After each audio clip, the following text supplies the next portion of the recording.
نحمده ونصلي ونسلم على رسوله الكريم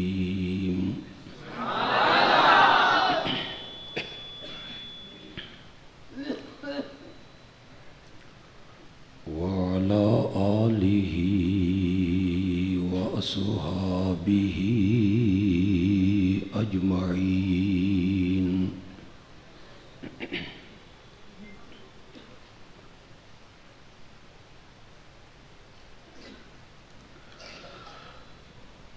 أما بعد فأعوذ بالله من الشيطان الرجيم.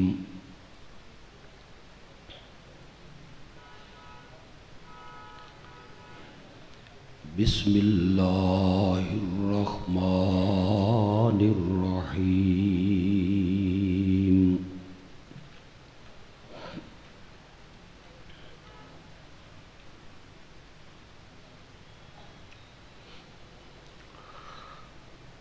وما أرسلناك إلا رحمة للعالمين.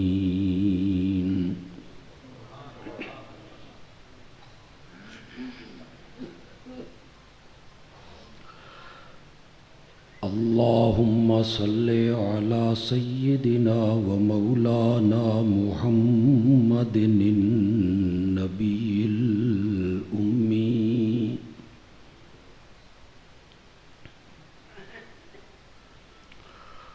وعلى آله وأصحابه وأزواجه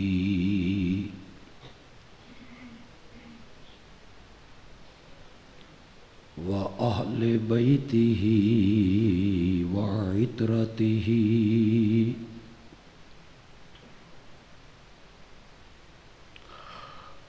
وبارك وسلم ثم صل عليه.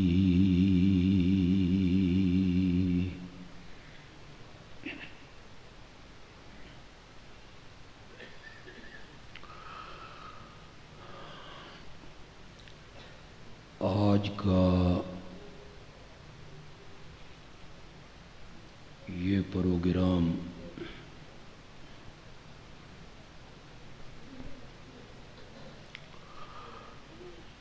محفل حمد و نعت کا پروگرام ہے.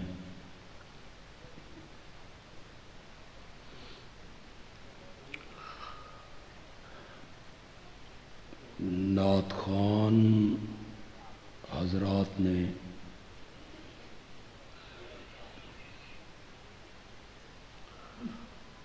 اپنے اپنے ذوق کے مطابق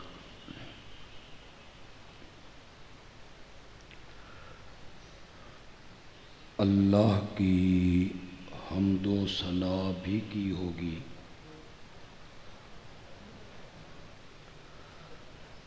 اور آقا کی مدح و تعریف بھی کی ہوگی.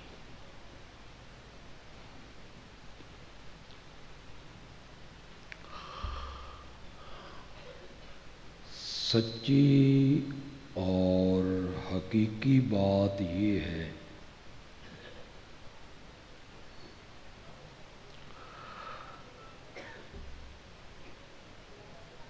کہ اللہ کی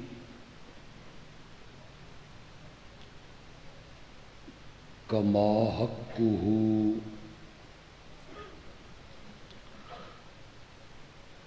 حمد و ثنا اگر کسی نے کی ہے تو وہ محمد عربی ہے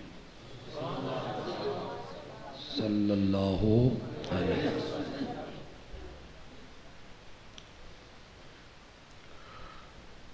جتنی اللہ کی حمد تعریف و ثنا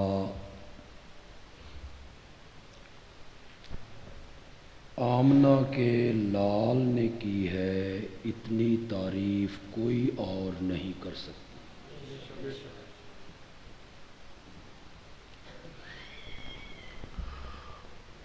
اور یہ بھی اپنی جگہ پہ ایک حقیقت ہے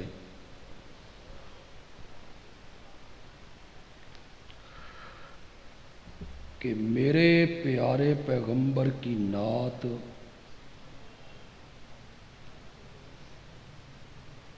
اور میرے آقا کی تعریف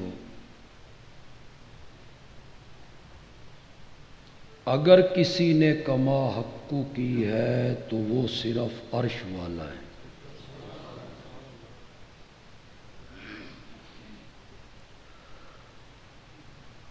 اللہ کی سب سے زیادہ حمد و احمد نے کی، پتہ نہیں کتنے لوگ سمجھیں۔ اللہ کی سب سے زیادہ حمد و تعریف احمد نے کی ہے،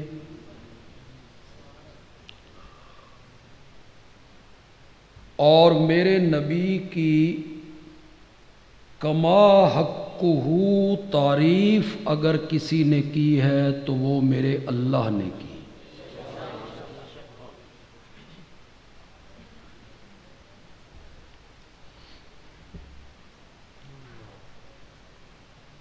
کوئی عالم، کوئی نعت خوان، کوئی قوال، کوئی مورخ، کوئی سیرت نگار، کوئی نعت خوان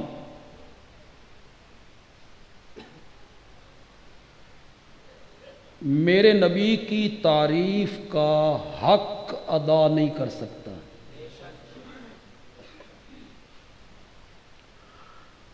حافظ شیرازی نے پورا داستان لکھ دیا میرے نبی کی تعریف پر، آخر میں آ کے تو حد ہی کر دی۔ کہتا ہے یا صاحب الجمال و یا سید البشر من وجہک المنیر لقد نور القمر۔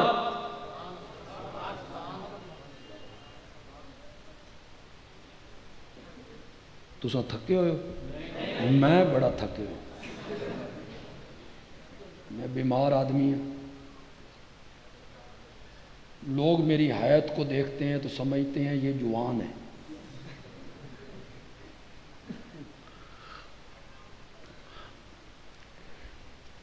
کہتا ہے سب حسینوں سے بڑھ کے حسین اور سب جمیلوں سے بڑھ کے جمیل،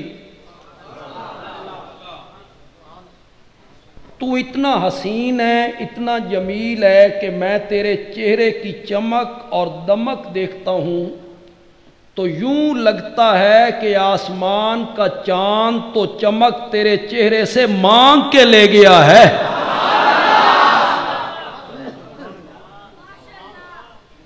من وجہک المنیر لقد نور القمر۔ اس حد تک تعریف کرنے کے بعد حافظ کہتا ہے لا یمکن الثناء کما کان حقہ۔ جس طرح تیری تعریف کرنے کا حق ہے وہ ممکن نہیں، بس اتنا ہی کہا جا سکتا ہے بعد از خدا بزرگ توئیں قصہ مختصر۔ کوئی تعریف نہیں کر سکتا کما حقو۔ کاریگر بہتر جانتا ہے اپنی بنائی ہوئی چیز کو۔ ساری حقیقت بیان کرا، اتنی گل نہ سمجھنی تو نہ رہی۔ کاریگر بہتر جانتا ہے اپنی بنائی ہوئی چیز کو، اس میں خوبیاں کتنی ہیں، نقائص کتنے ہیں، کاریگر بہتر جانتا ہے۔ ہم بازار جاتے ہیں، فرنیچر مارکیٹ جاتے ہیں، وہاں صوفے پڑے ہوئے ہیں، ان پہ خوبصورت پوشش ہے، وہ دل کو موہ لیتے ہیں۔ ہم وہ صوفہ خرید کے گھر لاتے ہیں، بیٹھک میں سجاتے ہیں۔ 6 مہینیاں تو بعد جو پوشش ادھڑی وچوں کے نکلے، گندی روئی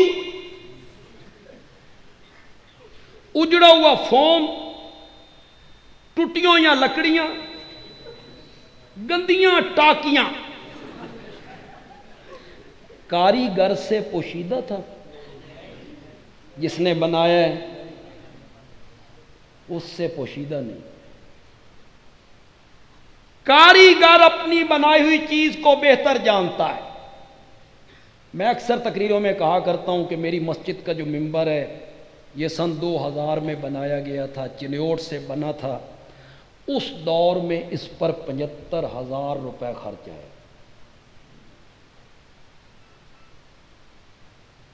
ایک مستری تھا، 80 سال اس کی عمر تھی، دبلا پتلا کمزور سا۔ اس نے وہ ممبر بنایا۔ مجھے کہتا ہے مولانا جب میں ممبر بنا کے دکان میں نے رکھا تو یہاں سے ایک سنارا گزرا صراف، اس نے ممبر کو دیکھا، اندر چلا آیا، اس آکھیا بزرگو اے سونے دا کام لکڑی تے کر دیتے۔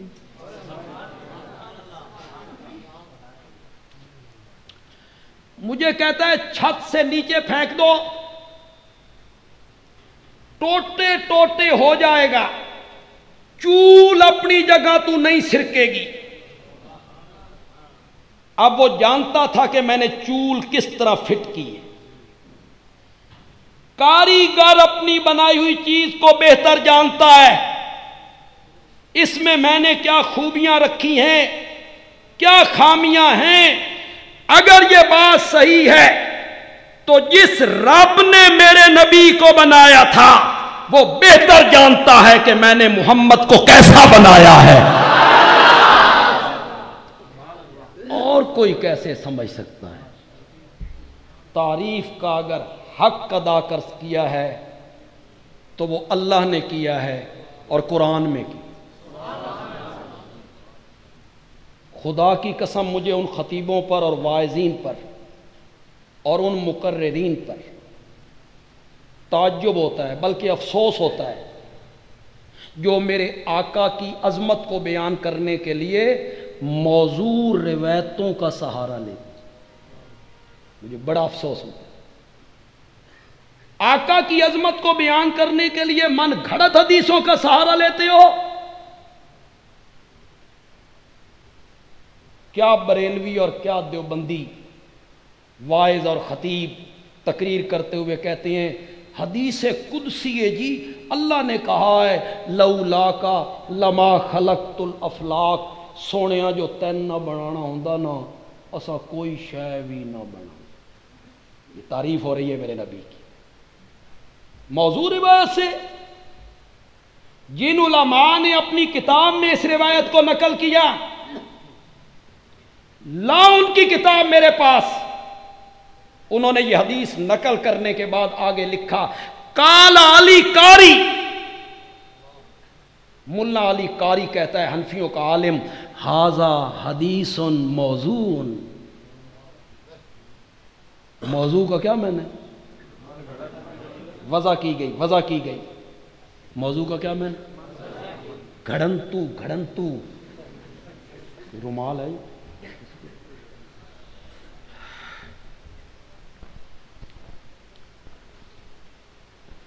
گھڑی گئی ہے۔ گجرانوالہ کے لوگوں، جتنے شہری یہاں بیٹھے ہو، کل اگر تم بازار میں جا کے یہ کہو کہ بندیالوی نے یہ کہا ہے، جو بات میں نے نہیں کہی، میں نے وہ بات اپنی تقریر میں نہیں کہی، اور آپ وہاں جا کے کہتے ہیں بندیالوی نے یہ کہا ہے، یہ مجھ پر کیا ہوگا؟ اس کا کتنا گناہ ہے؟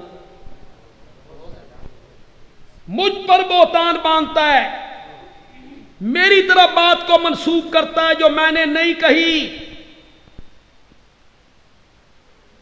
میرے جیسے لوگوں سے یہ پوری دھرتی بھر جائے، میرے پیارے پیغمبر کی جوتی مبارک کے نیچے جو ریت کا ذرہ لگتا تھا اس کے کروڑویں حصے کا بھی مقابلہ نہیں ہو سکتا ہے، نہیں ہو سکتا۔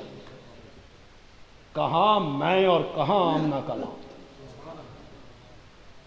مجھ پر جھوٹی بات منسوب کرو تو کہتے ہو یہ بہتان ہے، گناہ ہے، اور منبر پہ بیٹھ کے امام الانبیاء کی طرف وہ بات منسوب کرتے ہو جو امام الانبیاء نے کہی. تمہیں آخرت کا خوف نہیں ہے کہ تجھے نہ بنانا ہوتا تو ہم کائنات کی کسی چیز کو نہ بناتے؟ اے لوگو، یہ پوری کائنات کسی شخصیت کے لیے، کسی نبی کے لیے، کسی امام کے لیے، کسی فرشتے کے لیے اللہ نے نہیں بنائی، نہیں بنائی، نہیں بنائی. اللہ نے اس کائنات کو بنایا ہے اپنی توحید پر بطور دلیل. اس لیے یہ کائنات اللہ نے بنائی ہے کہ لوگ اس کی ایک ایک چیز کو دیکھیں اور میری وحدانیت کو پہچاننے کی کوشش کریں. اس لیے یہ کائنات بنی. ہوں آیت میں پڑھ دینا.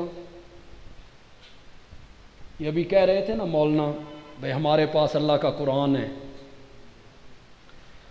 میں شروع کروں گا، آگے آیت آپ پڑھتے چلے جائیں گے انشاءاللہ. مجھے یقین ہے آپ سب کو وہ آیت یاد ہے. وَمَا خَلَقْتُ الْجِنَّ، کرو مانا، ہم نے جنوں اور انسانوں کو صرف اس لیے پیدا کیے کہ وہ اس دھرتی پر میری عبادت کریں. اس کائنات کا ایک ایک ذرہ میرے رب کی توحید پر نشان ہے.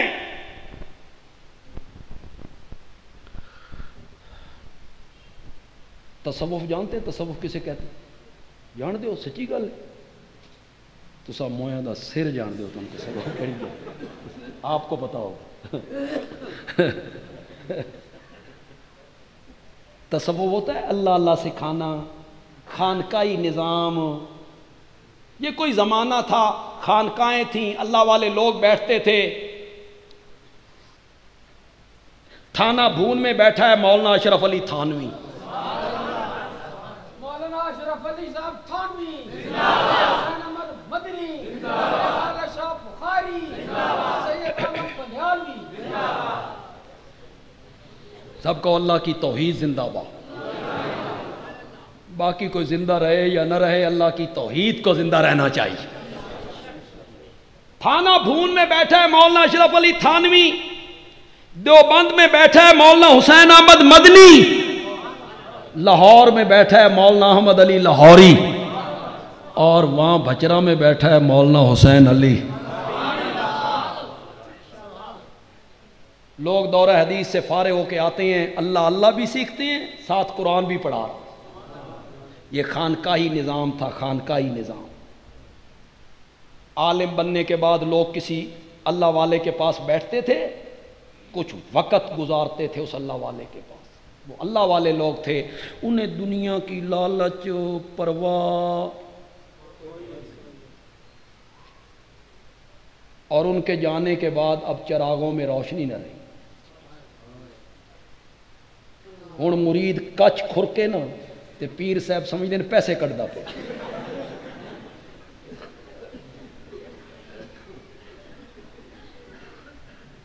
لوگوں کی جیبوں پہ نظریں.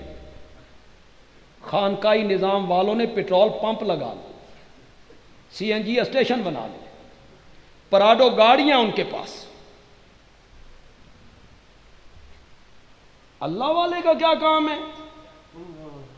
مولانا اشرف علی تھانوی رحمۃ اللہ علیہ، پاکستان بننے سے بہت پہلے کی بات ہے، ایک مرید آیا، 1,00,000 روپیہ نذرانہ پیش کیا. اس زمانے میں مرید، اس زمانے میں حضرت تھانوی صاحب کو کیا نذرانہ دیتے تھے؟ 2 پیسے، 1 پیسہ، 4 آنے. اب آپ کو کون سمجھائے یار کہ 4 آنوں کی بھی بڑی قدر تھی. اب اگر میری عمر کا راز نہ کھل جائے تو میں جب سکول میں پڑھتا تھا مجھے 1 آنا ملا کرتا تھا صبح. 1 آنا، 16 آنے دا روپیہ، مجھے 1 آنا ملتا تھا. 1 پیسے دی شے لینی، 3 پیسے واپس. ہوں یہ بھی نہ سمجھ لینا کہ میں نوح علیہ السلام دے زمانے میں.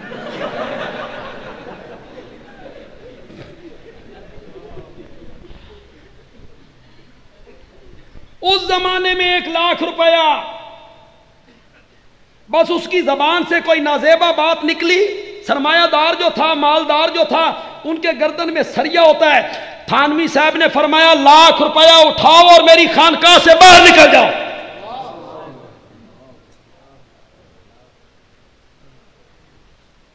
نہیں قبول کیا۔ وہ بھی دنیا دار تھا، دنیا داروں کو تکبر ہوتا ہے اپنی دولت پہ۔ وہ کہنے لگا حضرت پورے ہندوستان میں آپ کو 1 لاکھ روپیہ دینے والا مرید نہیں ملے گا، آپ اٹھا رہے ہیں مجھے، آپ کو لوگ 4 آنے 1 آنا دیتے ہیں خانقاہ کے لیے، نہیں ملے گا۔ حضرت تھانوی بھی جلال میں تھے، حضرت تھانوی نے فرمایا نکل جاؤ اور ہندوستان کا چپا چپا چھان مارو، تجھے بھی 1 لاکھ روپیہ واپس کرنے والا پیر نہیں ملے گا، نہیں ملے گا، جاؤ۔ اب تو یہ کاروبار بن گئے، گئے اللہ والے۔ اب زاغوں کے عقابوں کے نشیمن، یہ تو سمجھ آ گئی۔ زاغ کسے کہتے ہیں؟ زاغ کہتے ہیں کوے کو، شاہین کسے کہتے ہیں؟ عقاب، عقاب شاہین۔ علامہ اقبال کہتا ہے شاہینہ دی جگہ سی تے بہ گئے کون؟ زاغوں کے تصرف میں عقابوں کے نشے۔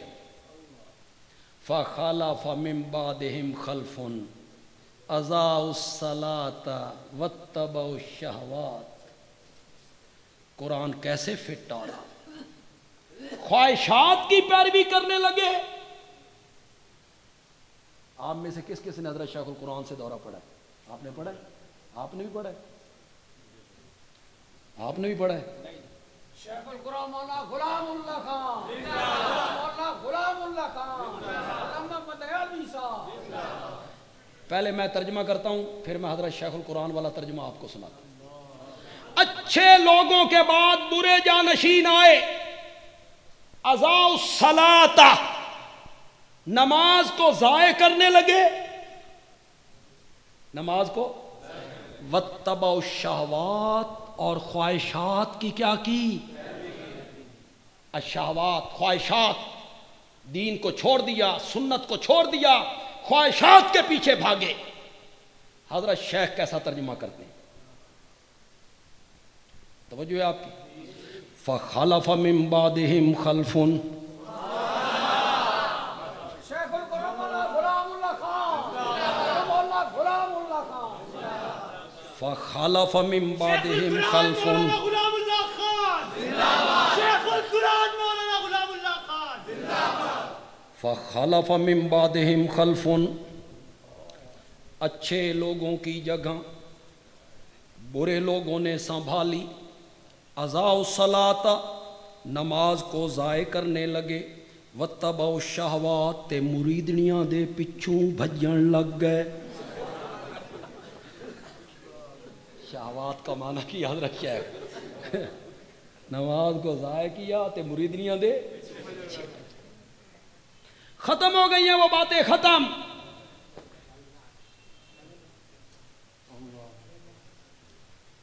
اپنی زمینیں خود ہل چلاتا ہے، خود پانی دیتا ہے، خود گندم کاٹتا ہے، پھر گاتا ہے، پھر بوریوں میں بند کرتا ہے، بوریوں میں بند کر کے گھر لاتا ہے، گھر والوں کو کہتا ہے چکی میں آٹا پیس کے طالب علموں کو کھلا دو۔ اگر مولانا حسین علی صاحب، مولانا حسین کہاں ملیں گے؟ کہاں ملیں گے؟ کوئی مولوی تے کوئی عالم اپنے گھروں، اللہ دی قسم ہے جس زمانے تقریریں نہیں ہونی تو کسی خطیب کو پوچھو آج کل کنجے گزر رہی ہے کہ حرام کھا رہے ہیں، تو گھر سے کھانا حرام سمجھتے ہیں، یہ کھلا رہا ہے۔ ان کا چھوٹا بیٹا بھاگتے ہوئے آتا ہے اور آ کے کہتا ہے بابا ساڑی ساری کنک طالب کھا گئے، ساڑی ساری کنک طالب کھا گئے۔ اور حضرت صاحب اس کے سر پہ ہاتھ پھیر کے کہتے ہیں اللہ راضی تھی وی سن اللہ دیندہ وی تا انہ دی وجہ تو پہ آئے نا۔ ختم ہو گیا وہ معاملہ، وہ اللہ والے چلے گئے۔ وہ جو تصوف تھا وہ خانقاہی نظام تھا، اللہ اللہ سکھانا تھا، لوگوں کا تزکیہ کرنا تھا۔ میں نے تصوف کی کتابیں پڑھی، میں نے دیکھا کہ تصوف کیا ہے، اس کے اندر میں داخل ہوا، پھر میں نے اسے بھاری پتھر سمجھا، چوم کے چھوڑ دیا، باہر نکل آیا۔ میں ان کتابوں میں نے ایک صوفی کا قول پڑھا، بس وہ مجھے پسند آ گیا، میرے مسلک کی ترجمانی کرتا تھا، تمہیں بھی سنا دو، تمہیں پسند آئے تو ہاتھ کھڑا کر کے سبحان اللہ کہہ دیں۔ یہ نعت خانہ کوئی سبحان اللہ دا سٹاک تواڈے کول چھوڑے آتے۔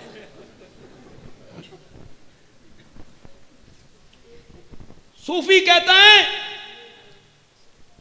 وہ کوپل، اردو میں کوپل کہتے ہیں، ہماری پنجابی میں کہتے ہیں انگوری، سٹا سٹا پتا، جو سب سے پہلے زمین سے باہر نکلتا ہے،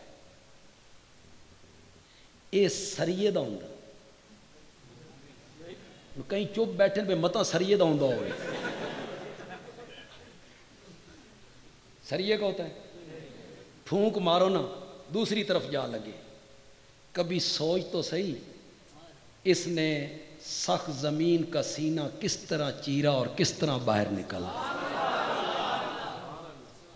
صوفی کہتے ہیں تم نے کبھی دیکھا کہ یہ انگوری اور یہ پتا مشرق کی طرف منہ کر کے نکلا ہو، یا یہ مغرب کی طرف منہ کر کے نکلا ہو، یا شمال کی جانب یا جنوب کی جانب؟ نہیں، جب بھی یہ پتا زمین سے باہر نکلا تو سیدھا آسمان کی طرف رخ کر کے نکلا۔ صوفی کہتا ہے اسے سٹا نہ سمجھ، شہادت کی انگلی سمجھ۔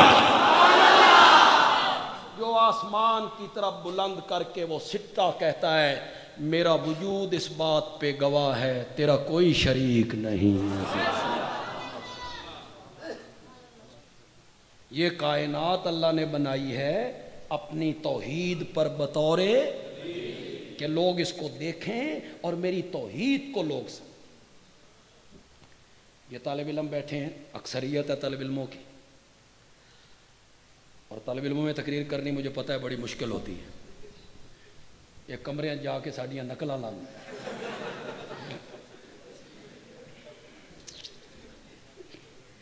بڑی مشکل ہوتی ہے، انہیں سمجھانا بڑا مشکل ہے۔ کسی بندے نے طالب علم کو کہا تھا کہ مٹی کے ڈھیلے اور پتے کی دوستی ہو گئی، پتا تھا درخت کا اور ایسا ڈھیلا، اس کی دوستی ہو گئی۔ تو کسی نے ان سے پوچھا کہ تمہاری دوستی کیوں ہوئی ہے؟ تو مٹی کا ڈھیلا کہنے لگا جب بارش ہوتی ہے نا تو یہ میرے اوپر آ جاتا تو میں بچ جاتا، اور پتا کہنے لگا جب تیز ہوا چلتی ہے تو پھر یہ میرے اوپر آ جاتا تو میں بچ جاتا۔ طالب علم آکھیا تے جے اندھیری تے بارش اکٹھی آ جائے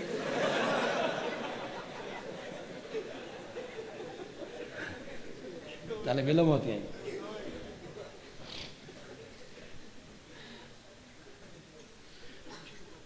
مجھے بتائیے، طالب علم بہتر جانیں گے، علماء میری بات کی داد دیں گے، یہ جس جہان میں ہم رہ رہے ہیں اس کو کہتے ہیں عالم۔ اس کا کیا نام ہے؟ عالم۔ لام کے اوپر زبر ہے، لام کے نیچے زیر ہو تو عالم۔ عالم نکلا علم سے، جاننے والا۔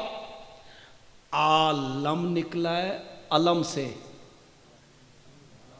علم کا معنی کیا ہوتا ہے؟ جھنڈا، جھنڈا۔ علم کا معنی کیا ہوتا ہے؟ جھنڈا۔ یہ عربی زبان ہے، یہ عربی زبان ہے۔ اس کے مقابلے میں اردو، پنجابی تو خدا کی قسم یتیم زبان ہے، ان کی وقت ہی کوئی۔ جھنڈا کیا بھائی؟ جھنڈا کیا اردو میں کیا؟ جھنڈے کا کیا مطلب؟ عربی میں علم۔ جھنڈے کو علم اس لیے کہتے ہیں کہ علم کا معنی ہے نشان، اس سے ایک لفظ نکلا علامت، آپ کے اردو میں استعمال ہوتا ہے علامت، نشانی۔ تو جھنڈے کو عربی میں علم اس لیے کہتے ہیں کہ جھنڈا ملک کا اور جماعت کا کیا ہوتا ہے؟ عربی زبان. اس میں جو چیزوں کے نام رکھے گئے ہیں ان کا بھی کوئی نہ کوئی معنی. اب یہ چاند ہے، چاند ہمارے پنجابی اردو میں چاند، عربی پہلی کے چاند کو ہلال، 14ویں کے چاند کو بدر، مطلق چاند کو قمر. تو پہلی کے چاند کو ہلال کیوں کہتے ہیں؟ ہلال کا معنی ہے آواز کا بلند ہونا. ہلال کسے کہتے ہیں؟ آواز کا.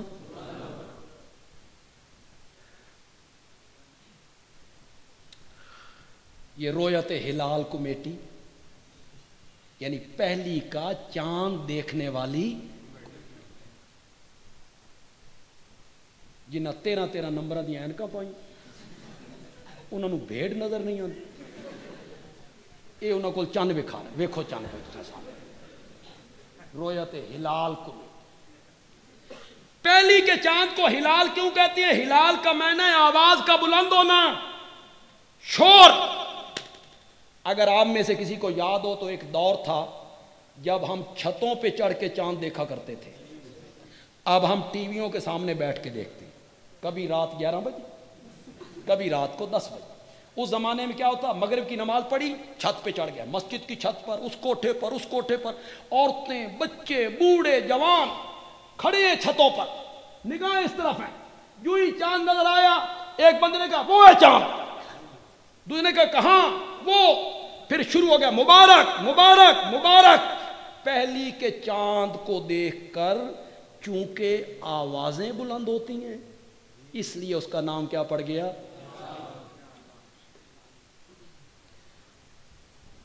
پتہ نہیں کتنے لوگ میرے اس اشارے کو سمجھیں گے. اتھوں ہی نکلیا وما اوہلا، جی وما اوہلا بہی لغیر اللہ، جس پر آواز بلند کی جائے غیر اللہ کے تقرب کے لیے. ماں سے مراد ہر چیز ہے جس چیز پر غیر اللہ کے تقرب کے لیے آواز بلند کی جائے وہ حرام ہے. مولانا حسین علی کہتے ہیں ماں سے مراد کلمہ ہے، کلمہ. جس کلمے کے ساتھ غیر اللہ کے لیے آواز بلند کی جائے، میں فلاں جگہ پہ جا کے نیاز چڑھاؤں گا، حضرت صاحب کہتے ہیں او شیطان اپنی جگہ تے رہ گئی، ایک کلمہ بولنا بھی حرام ہے. وما اہل بھی. تو عالم کس سے نکلا ہے؟ علم سے. علم کا معنی کیا ہے؟ جھنڈا. تو جھنڈے کو علم کیوں کہتے ہیں؟ یہ ملک کا کیا ہوتا ہے؟ جماعت. جہاں بھی یہ جھنڈا آپ کو نظر آئے گا آپ فوراً سمجھ جائیں گے اشاعت و توحید کا جھنڈا. جہاں ہمارا قومی پرچم لہرائے گا آپ سمجھیں گے یہ پاکستان کا نشان جھنڈا.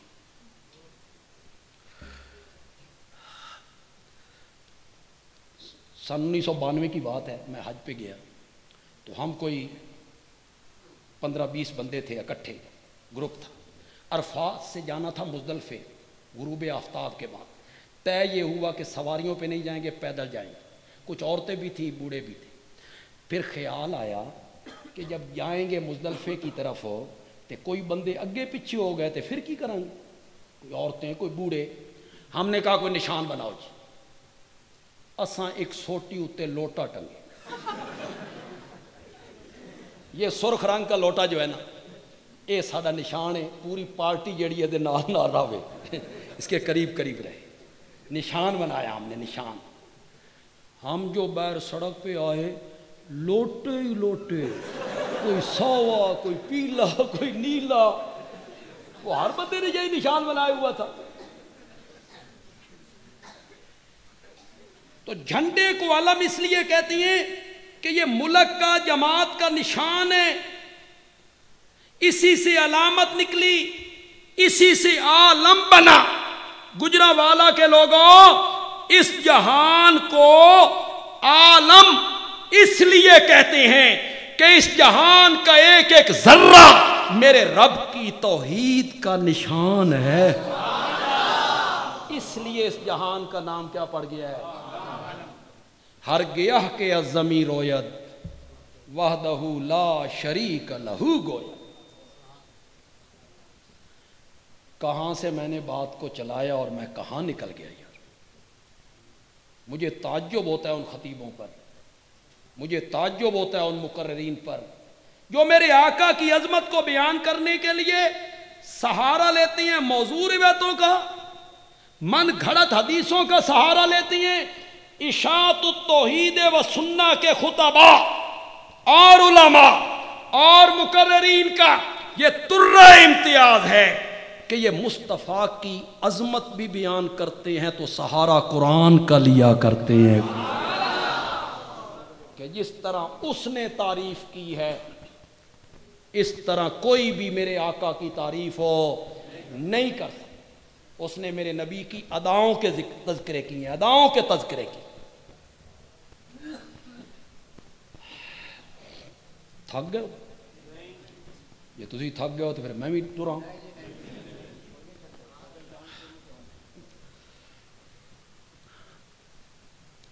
دوسرے پارے کی ابتدا پڑھو سیقول السفہاء من الناس ما ولاہم عن قبلتہم. یہ اللہ نے اشارہ دیا کہ آپ بیت المقدس کی طرف منہ کر کے نماز پڑھ رہے ہیں, ان قریب ہم آپ کا قبلہ تبدیل کر دیں گے, بیت اللہ بنا دیں گے. اب نبی پاک کا دل تھا کہ میرا قبلہ بیت اللہ بن جائے. یہ میں عام مفسرین کا معنی کر رہا ہوں, مولانا حسین علی اس کے قائل نہیں رحمت اللہ, وہ الگ معنی کرتے ہیں, میں اس طرف نہیں جا رہا.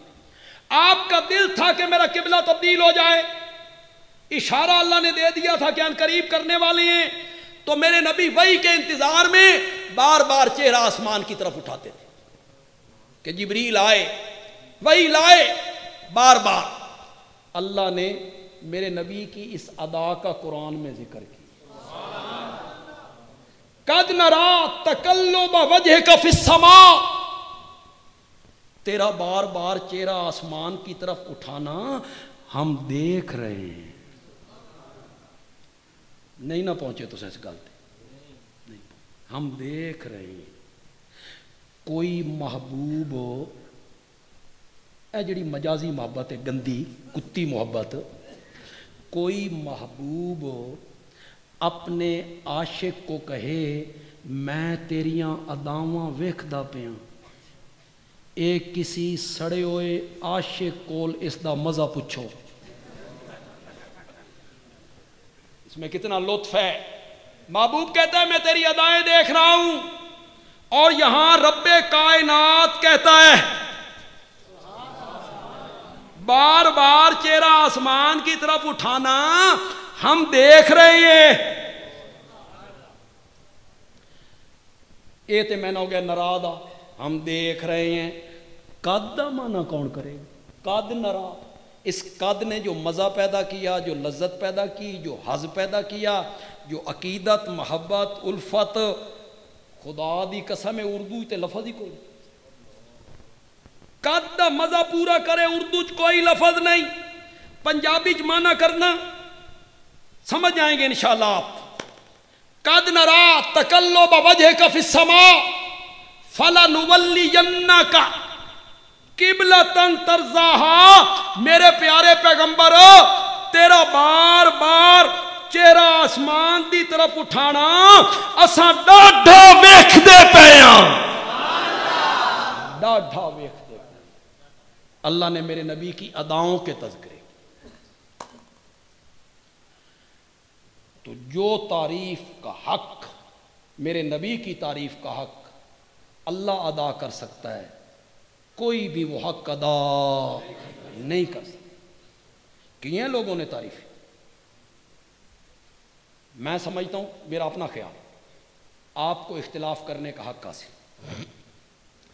آپ ضرور نہیں کہ میری تائید کریں, آپ کو اختلاف کرنے کا حق حاصل ہے, لیکن میں کہتا ہوں کہ شعر و شاعری کی دنیا میں جو شعر حسان ابن ثابت نے کہہ دیے نا, اس کا کوئی جواب, کوئی جواب. اور پھر میرے نبی نے اس کو جس طرح پڑھوایا نا, اس کا بھی کوئی جواب. مسجد نبوی ہے, منبر میرے نبی کا ہے, حسان کو میرے نبی نے ممبر پہ بٹھا دیا، خود میرے نبی نیچے بیٹھے. حد نہیں ہو. مسجد نبوی، ممبر میرے نبی کا، حسان ممبر پہ ہیں، سننے والے کون ہیں؟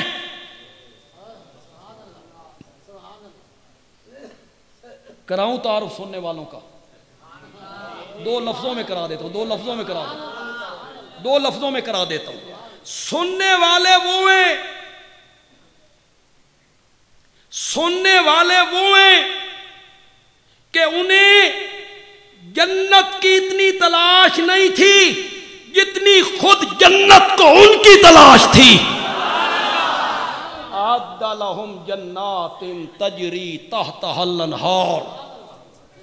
سننے والے وہ ہیں جن کے متعلق قرآن نے کہا کلن وعد اللہ الحسنی.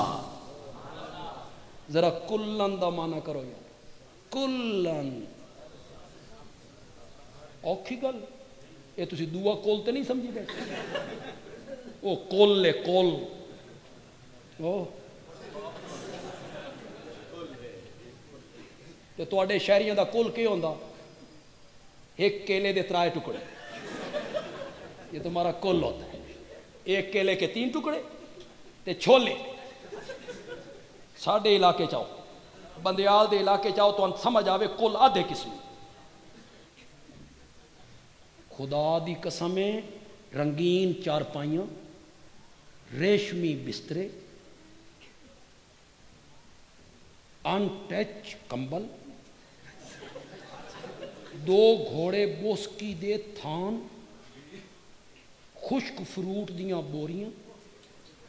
جی جب ملک کوئی وہاں مرتا ہے نا چودھری، ٹرک بھر کے لے جاتے ہیں. ٹرکوں میں جاتا ہے سامان، اور وہ گھر میں جا کے کہتے ہیں یا اللہ ملک نو بخش دے. نہیں، وہ آتے ہیں یا اللہ انہاں دا ایک بندہ ہور مار انہاں دا ایک بندہ ہور. یہ خوش ہے میری میت کو ثواب پہنچ رہا. کلن، اور طالب علموں تو تو بولو یار. کلن، فتح مکہ سے پہلے ایمان لانے والے، فتح مکہ کے بعد ایمان لانے والے، پہلوں کا درجہ پچھلوں سے بلند ہے. اللہ کو پتا تھا پھر لوگوں نے کہنا ہے جو فتح مکہ کے دن ایمان لائے، لالچ میں لائے، ڈر کے لائے، خوف سے لائے. ابو سفیان اس کا گھرانہ ڈر کے ایمان لایا. اللہ کو پتا تھا. اللہ نے فرمایا درجہ پہلوں کا بلند ہے لیکن کلن وعد اللہ الحسنی. فتح مکہ سے پہلے ایمان لانے والے ہوں یا فتح مکہ کے بعد ایمان لانے والے ہوں، جنت کا وعدہ میں نے سب سے کر لیا ہے. سننے والے کون ہیں؟ دامن نچوڑ دیں تو فرشتے وضو کرنے لگ جائیں.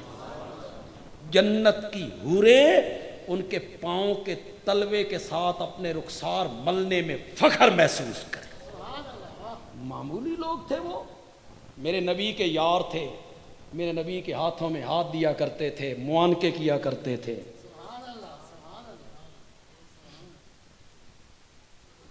عمرہ کر آوے، مدینے ہو آوے، میری قسمت ویکھو میں جالیاں ویکھ کے آیا.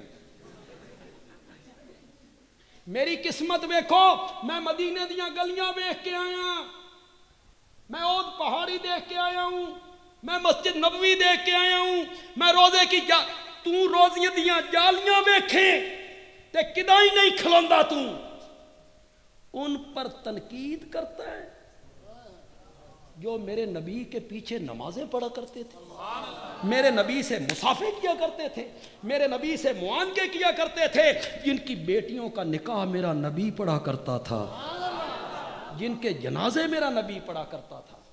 ان پہ تو تنقید کرتا ہے. مرشد دعا کر دے نا، مرشد پیر صاحب کوئی دعا کر دیں کہتا ہے میری قسمت ویکھو جی مرشد اور دعا کیتی ہے عرش دا سینہ چیر کے اے دعا ٹر گئی ہے اتے میرا مرشد ہے میرا پیر ہے اس نے میرے لیے دعا کی ہے تیرے واسطے تیرا مرشد دعا کرے او عرش دا سینہ چیر دے وے تے جس وقت آمنہ دا لال جھولی اٹھا کے دعا کرے اللہم اجعل معاویہ ہادیاً مہدیاً وحد بھی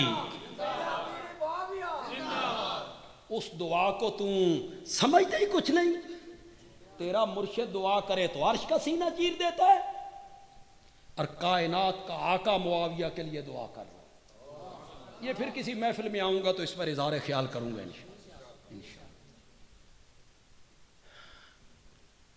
اب تو میں یہ کہنا چاہتا تھا مسجد نبوی ہے منبر پہ حسان ہے میرا پیارا پیغمبر بیٹھا ہوا ہے سامعین کون ہے صدیق اکبر ہے فاروق اعظم ہے عثمان ذی النورین ہے حیدر کرار ہے یہ کیا ہمارے نعت خان ہیں پہلے ہندوستان دے گانے سنتے پھر اس طرح سے نعتاں بنا کیوں بھائی گانے کی طرح سے نعت انج بنتی ہے جب تک سنو نہیں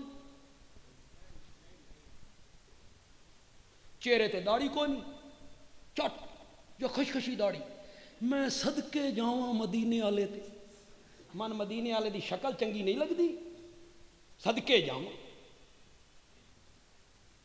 یہ کیا ہے یہ کاروبار ہے یہ پیشہ ور لوگ ہیں ان کی کیا حیثیت ہے نعت خان تھا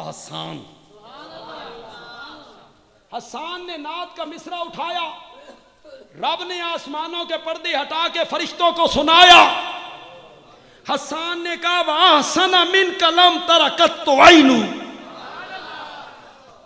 وَأَجْمَلَ مِنْكَ لَمْ تَلِدِ النِّسَاءُ جب سے یہ آنکھیں میرے چہرے پہ فٹ ہوئی ہیں میں نے تجھ سے بڑھ کے خوبصورت کوئی نہیں دیکھا تجھ سے بڑھ کے خوبصورت دیکھ بھی کس طرح سکتے تھے کسی ماں نے تجھ سے خوبصورت بچہ بڑھ کے جنا ہی نہیں میری آنکھوں نے نہیں دیکھا انا للہ و انا اے سبحان اللہ کس دی میں ختم کراں جبریل نے کہا مولا یہ اجازت ہوئے تو ایک گل میں بھی کراں کہ کر جبریل نے کہا مولا ذرا حسان کو پوچھ کے دے اس ویکھیا کیے یہ کہتا ہے میری آنکھیں فٹ ہوئی ہیں چہرے پہ تو تجھ سے بڑھ کے حسین کو نہیں دیکھا اس نے دیکھا کیا ہے یا مکہ دیکھا یا مدینہ دیکھا یا جدہ دیکھا طائف دیکھا 4 شہر دیکھ کے کہتا ہے میں نے تجھ سے بڑھ کے حسین کو نہیں دیکھا میری آنکھوں نے مولا مجھ جبریل سے پوچھ میں نے آدم کو عرفات کے میدان میں روتے ہوئے دیکھا میں نے نوح کو کشتی کا ملا بنتے ہوئے دیکھا میں نے حضرت ابراہیم کو آگ میں دیکھا حضرت موسیٰ کو کبھی کوہ طور پر کبھی فرعون کے دربار میں کبھی بحر کلزم کے کنارے پہ دیکھا مجھ سے پوچھ مولا میں نے حضرت یعقوب کو روتے ہوئے دیکھا اور یوسف کے حسن کی بہاریں کبھی کنویں میں کبھی مصر کے بازار میں کبھی جیل کی تنگ و تاریک کوٹھریوں میں دیکھی میں حضرت عیسیٰ کو نورانی پروں پہ بٹھا کے آسمانوں پہ لے گیا آفاق ہا گردیدام میرے بتاں ورزیدہ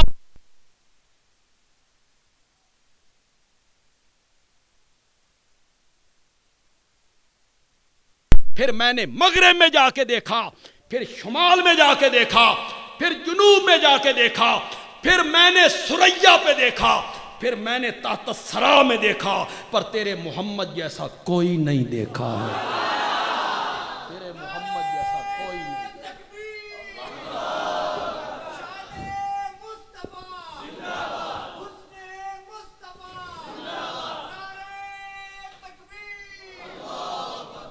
حسان نے کہا جبریل اپنی کر لئیے ہوں ذرا میری بھی سن.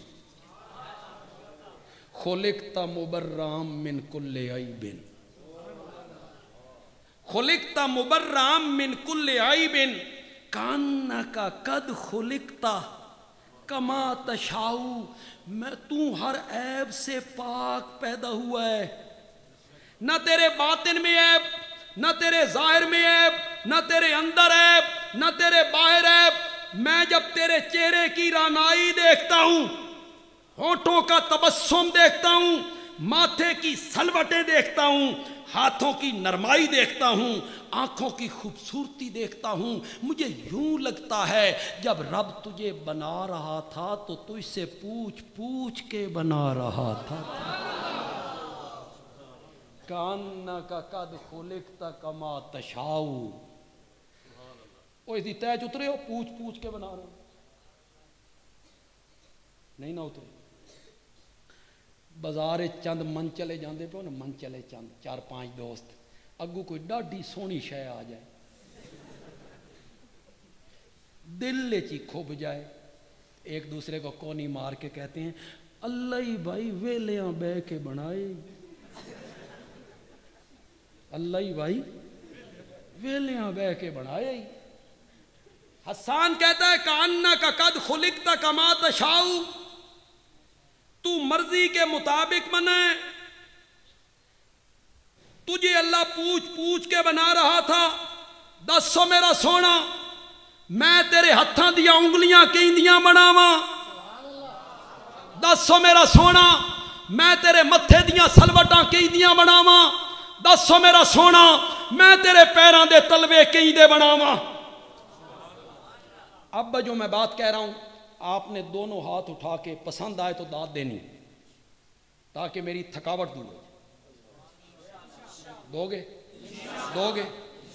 اور میرا نبی جواب میں کہتا تھا مولا جے میرے کول پوچھ کے بنا نہیں تے میرے ہتھاں دیاں انگلیاں ایندیاں بنا دے, میں زمین تے کھلو کے آسمان دی طرف اٹھاواں تے چند دو ٹکڑے ہو جائے. مولا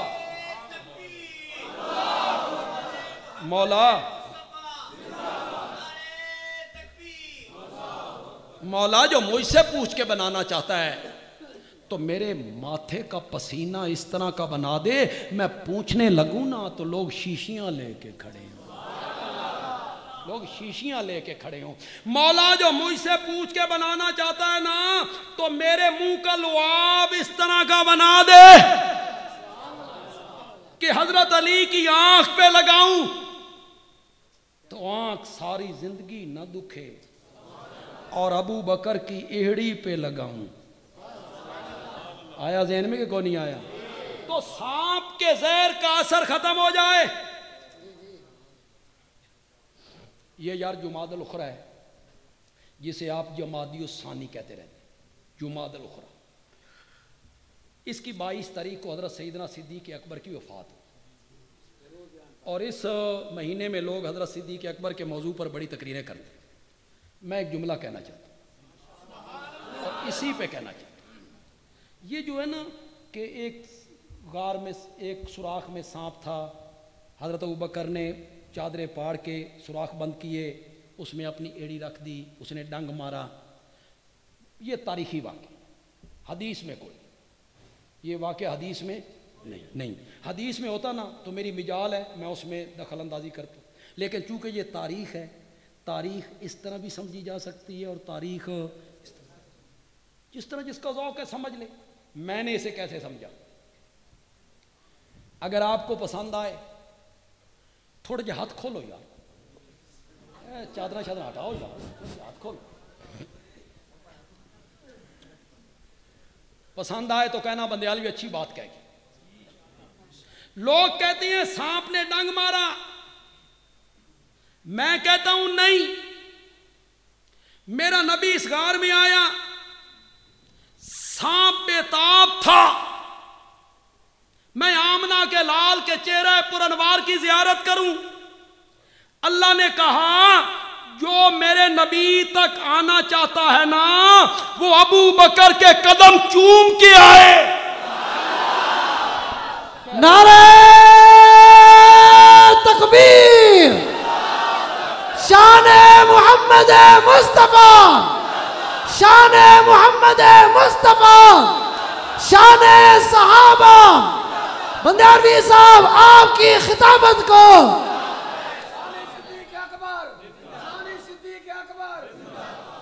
جس نے میرے نبی تک آنا ہے نا وہ ابو بکر کے قدم چومے.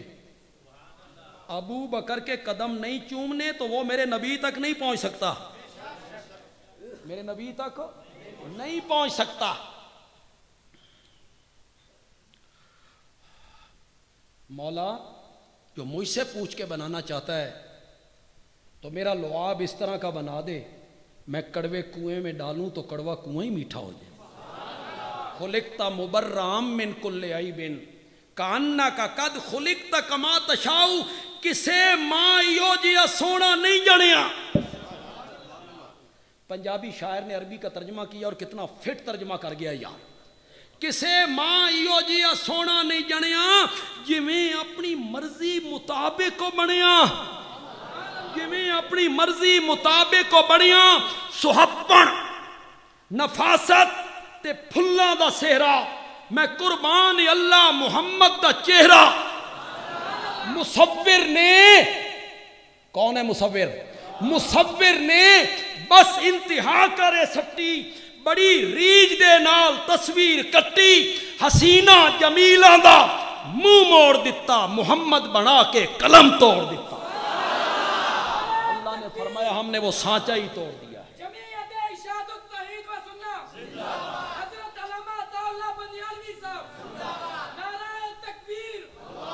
میں نے حمد و نعت کی نسبت سے یہ باتیں کی ہیں کہ اللہ کی حمد جس طرح میرے نبی نے کی ہے اس طرح کوئی نہیں کر سکتا. یہ موضوع رہ گیا ہے، میں نے بیان کرنا تھا کہ اللہ کی حمد میرے نبی نے کیسے کی. اور میرے نبی کا پھر نام ہے احمد، اور احمد کا معنی ہے جس نے سب سے زیادہ اللہ کی کیا کی ہو، تعریف کی ہو. تو جس طرح حمد اللہ کی میرے نبی نے کی ہے ایسی حمد کسی نے نہیں کی. اور جو تعریف میرے نبی کی اللہ نے کی ہے، نعت اللہ نے پڑھی ہے، ایسی نعت اور کوئی پڑھ بھی نہیں سکتا. الحمدللہ رب العالمین والصلاة والسلام علی سید الانبیاء والمرسلین وعلی آلہ واصحابہ اجمعین. ربنا آتنا فی الدنیا حسنہ وفی الآخرۃ حسنہ وقنا عذاب النار. اللہم یا ارحم الراحمین ارحم علینا یا حی یا قیوم برحمتک نستغیث. اس مسجد کو توحید و سنت کا مرکز ہے اور حضرت مولانا محمد صادق صاحب کی بڑی محنتیں ہیں یہاں. ان کے لیے بھی دعا کرو اللہ ان کی مغفرت فرمائے، اللہ ان کے درجات بلند فرمائے، اور ان کے بیٹے کو اللہ ان کا سچا صحیح جانشین بنا دے. اللہ ہم سب کا خاتمہ بالایمان فرمائے. ملک عزیز پاکستان اس وقت ہندوستان ہمیں دھمکیاں دے رہا ہے اور جنگ ہم پہ مسلط کرنا چاہتا ہے. جنگ کوئی اچھی چیز نہیں ہوتی، اس سے معیشت کو نقصان پہنچتا ہے، کئی گھرانے اجڑ جاتے ہیں. لیکن اگر ہندوستان نے ہم پر جنگ مسلط کی تو انشاءاللہ ہم اپنا مال، اپنی اولاد، اپنی جان، اپنی عزت، اپنا کاروبار سب کچھ اس ملک کے لیے قربان کر دیں گے انشاءاللہ. یہ پوری قوم فوج کی پشت پہ ہو. ہماری فوج دنیا کی عظیم فوج ہے، بہادر فوج ہے. اسلحہ ہمارا شاید ہندوستان جتنا نہ ہو، لیکن ایک اسلحہ ہمارے پاس ہے ایمان والا، کہ یہ موت شہادت کی ہے، زندگی غازی بننا ہے. تو پوری قوم انشاءاللہ فوج کی پشت پہ ہوگی انشاءاللہ. اللہ ہمارے ملک کی حفاظت فرمائے، اس کی چار دیواری کی حفاظت فرمائے. وصلی اللہ تعالی علی خیر خلقی محمد وعلی آلہ واصحابہ اجمعین آمین برحمتک یا رب.